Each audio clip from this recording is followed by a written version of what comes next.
So the FCC is getting ready to crack down majorly, and this I think is a good thing. You know, people always talk about we don't want the government, taking control in too much. Well, the government has to take control on certain issues, like for instance, illegal downloading and all these torrent downloads on the internet. The FCC is going to crack down. They have to because Right. it's ruining the whole art form of music. Yeah. Who's going to want to go in a studio and record an album if you can't sell it? Yeah, Does that exactly. make any sense? Right. I mean, these people are destroying music by downloading illegally. Right. So I don't download illegally. I buy my music, and I'm just not going to conform to that. But then again, I mean, a lot of these record companies have deserved this because of the fact that, like in the 80s and 90s, they wouldn't allow certain bands to play certain styles of music. So to Yeah. me, I mean, it's it comes, yeah, that's they're getting it back. me. I listen to, I'll just about listen to any style. I won't listen to anything, any group. And I listen to commercial music, but I'm against this whole thing where, it became a big marketing issue, and you had all the commercial fat cats stepping into the music industry and controlling what people write.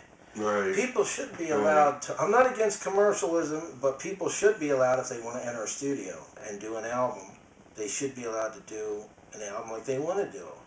Well, it seemed like once punk rock hit in like '76 that the whole industry changed. I mean, it just stripped down the sound of like a lot of the progressive bands were phased out, a lot of the jazz fusion, and they wouldn't allow bands to do long drum solos anymore, or guitar solos, or keyboard solos, or they didn't want bands to play like 20-minute songs anymore. So that was just phased out once the punk rock movement hit around 76, 77. Yeah. And like I say, I mean, I listen to some punk rock, not a lot, but I still don't think they should have done what they did when the move they made with music. I listen to Passport, which is a fusion jazz band, and they're really great. And you don't hear music like that anymore. And if people wanted the commercially formatted music all the time, then why do I speak to so many young people who will tell me these groups can't even do a good album anymore, a whole album? So they like the download because of that very reason. Right. So what does that tell? I mean, if you let the people go in and do an album like they want, maybe you'll get a good album. So yeah, I am for that, changing that. I wish that would change. And if I had the money, I would have a label. Right. If I was a billionaire, I would have a label where I would have all kinds of groups coming in and doing what they wanted to do. Right. Yeah, sure. Or a radio station, I would play all kinds of people's music. Yeah, well, rock radio changed in the early '80s. Became a tight, playlist. Yeah. They phased out a lot of styles of music. Like you wouldn't hear blues on these, rock stations anymore, or you wouldn't hear like, jazz, rock, or just a lot of styles, folk, a lot of, longer songs. They would just phase them all out. Of course, that had a lot to do with, the commercials. They had, stations became more popular, so they played a lot more commercials. And all they seem to remember are the same usual, which they are legends: Jimi Hendrix, Janis Joplin, The Doors. But the problem is, people don't remember people like Mike Bloomfield, Canned Heat. These are bands that played arenas back then and played the same concert halls that the other people did. But they don't seem to. They seem to wash them under the rug or swept them under the rug. Right.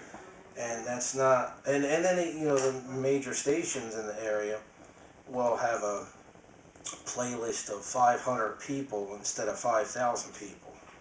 Well, the thing is, too, even with the major artists, they don't even go into their catalog very much. They'll play like maybe 3 or 4 songs by a band, or maybe 10 at the most.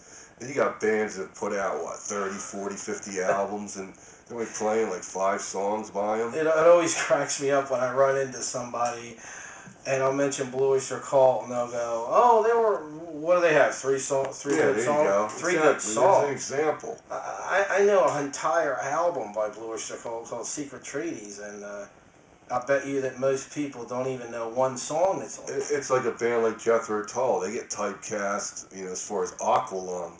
I mean, they had a lot of great albums in the 70s. It wasn't, here's a band that's been out since, what, 68? It Yeah. wasn't just, Aqualung. I mean, And okay, we're going to take a break. We'll be back in a couple minutes.